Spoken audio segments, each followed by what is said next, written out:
Page number 13A1। Page number 13A1, right sir.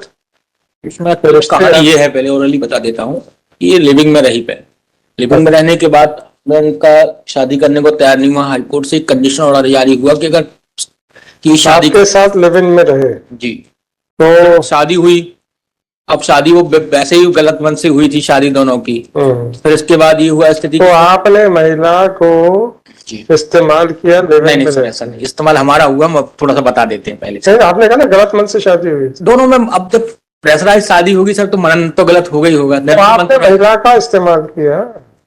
चला sir, ऐसा मान सकते हैं। आपका डायरेक्ट लॉर्डशिप इसमें क्या हुआ कि उसने 376 की जो रिपोर्ट डाली थी, उसने 376 की रिपोर्ट में मुकर गई। वो कोर्ट ने उस पर कॉग्निजेंस ले लिया, हमें 376 से बरी कर दिया और इसके खिलाफ 211 की कार्रवाई इनिशिएट की। इसमें उसको 10 साल की सजा भी हुई है। और फिर इसने अपना ही दबाव बनाने के लिए कि अरे बच्चा ने, आप कहना हमारे तो 3 साल की सजा। मम्मी पापा भी है सब, तो क्या हो गया?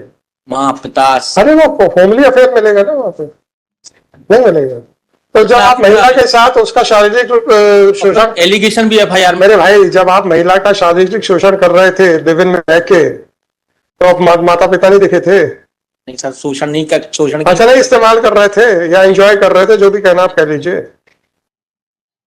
अब FIR का कंटेंट पढ़ देता हूँ। मम्मी पिता की बहन। ये बात तो सही है, हमने से मॉरली प्रश्न पूछे थे। नहीं सर, क्योंकि वो मान रहा है कि शोषण कर रहे थे। अरे वो मॉरल प्रश्न है, मॉरल प्रश्न है। पेज नंबर 15 वो मॉरल प्रश्न है, इसलिए पूछा था। मुझे पेज नंबर 15 20 से है। 25/12/17 से पढ़ रहा हूँ। 25/12/17 से आवेदिका को शादी उक्त अनावेदक के साथ संपन्न हुई, जबकि शादी के बाद से अनावेदक विनोद कुमार, उसके पिता लक्ष्मण प्रसाद, उसकी मां विद्या देवी, अनावेदक की बहन राम देवी को प्रताड़ित करने लगे तथा कहने लगे कि जमात के लिए शादी की थी, अब तुझे नहीं रखना। और कहने लगे कि पिता ने 10 लाख रुपए लेकर आओ, नहीं तो नहीं रखना। शादी के बाद से उक्त अनावेदक को अपने साथ पोस्टिंग इलाहाबाद ले गया। उसके बाद आवेदिका को वहां से प्रताड़ित करता रहा तथा प्रताड़ित कर कुछ दिन बाद आवेदिका को मायके छोड़ दिया। छुट्टी आने पर 2-3 दिन बाद आवेदिका के मायके आया तो कहता है कि उक्त 10 लाख रुपए जब तक नहीं दोगी तब तक मुझे अपने घर पर नहीं जाएंगे। आवेदिका के पिता की उक्त मांग की पूर्ति करने की नहीं है, जिस कारण उक्त आवेदक ने आवेदिका को साथ रखने से मना कर दिया। नंबर 4, यह कि उक्त पुलिस थाना द्वारा सुबह आवेदक न्यायालय में समक्ष विचारण के दौरान शादी होने पर राजीनामा कर लिया था, जिस कारण अनावेदक को दोषमुक्त किया गया। उक्त दोषमुक्ति के पश्चात से अनावेदक ने आवेदिका को साथ रखने से स्पष्ट मना कर दिया। यह कि आवेदिका ने धारा 13 हिंदू विवाह अधिनियम के पूरी कहानी लिखा। एक एलिगेशन पिता माता के ऊपर का है। इसके बाद साहब मैंने एक जजमेंट की कॉपी पेश की, इसी में लगा है A2 पेज 43। महिला पर छुट्टी गवाही देने के बाद वो आदेश हुआ। एक रिप्रेजेंटेशन भी दिया लॉर्डशिप हमने 12/3/2021 को। इसमें भी बताया है कि आवेदक के परिजन के विरुद्ध झूठा दहेज का प्रकरण बनवाने की धमकी दी जा रही है।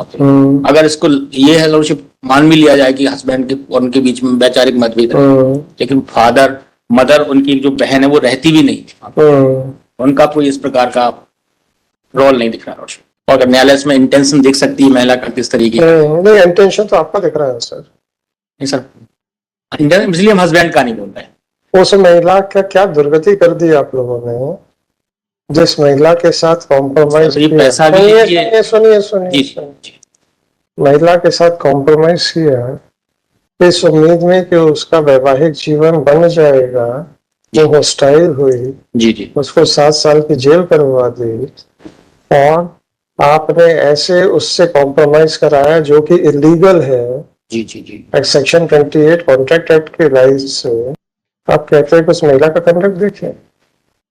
उस महिला ने मात्र हॉस्टाइल हुई थी जिसमें आपने 7 साल की सजा कराई, और हॉस्टाइल इसलिए हुई, जमानत भी हमने कराई लॉर्डशिप कोर्ट में। हाँ, आप तो इनिशिएट कराई और फिर पैसा भी ले लिए हमसे।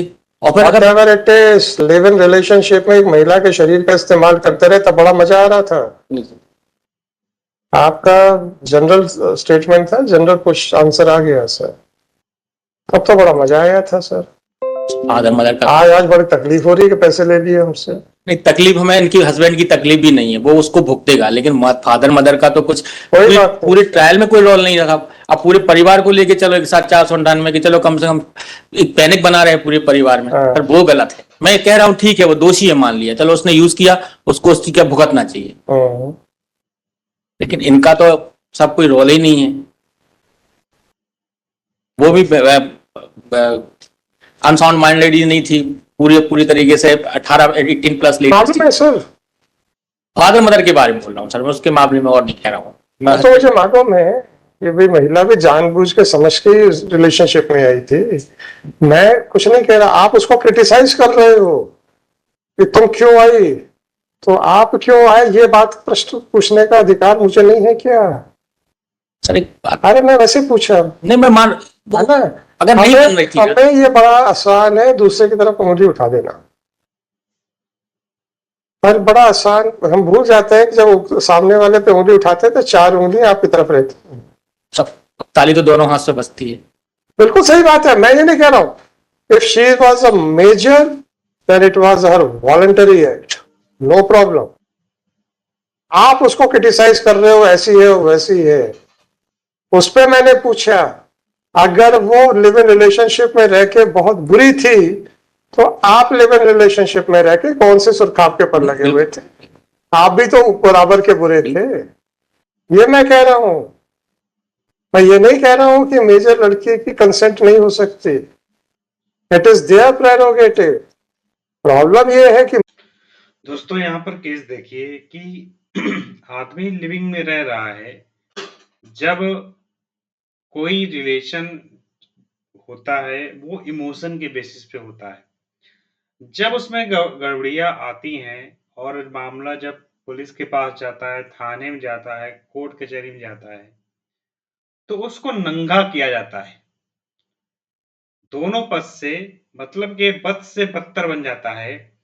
एक बार मैं खान सर का वीडियो देख रहा था तो वो बोल रहे थे जब रिलेशन एक बार कोर्ट या फिर थाने चला गया तब हो सकता है आपको अधिकार मिल जाए, कानूनी रूप से जो आपका अधिकार है वो आपको मिल जाए, लेकिन जो प्रेम संबंध है वो दोबारा स्थापित नहीं हो पाता है। कोर्ट न्याय तो दे देगी लेकिन रिलेशन जो है, जैसे कहते हैं कि गांठ एक बार पड़ जाती है तो वो चीज नहीं होती, क्योंकि हो सकता है कि आप भूल जाएं क्या हुआ था लेकिन समाज आपको नहीं भूलने देगा। मर्द करे तो मर्द, और महिला अगर इन्वॉल्व हो जाए तो गलत मानी है वो बात। तो गलत। ये कौन सा न्याय है? सामाजिक न्याय है।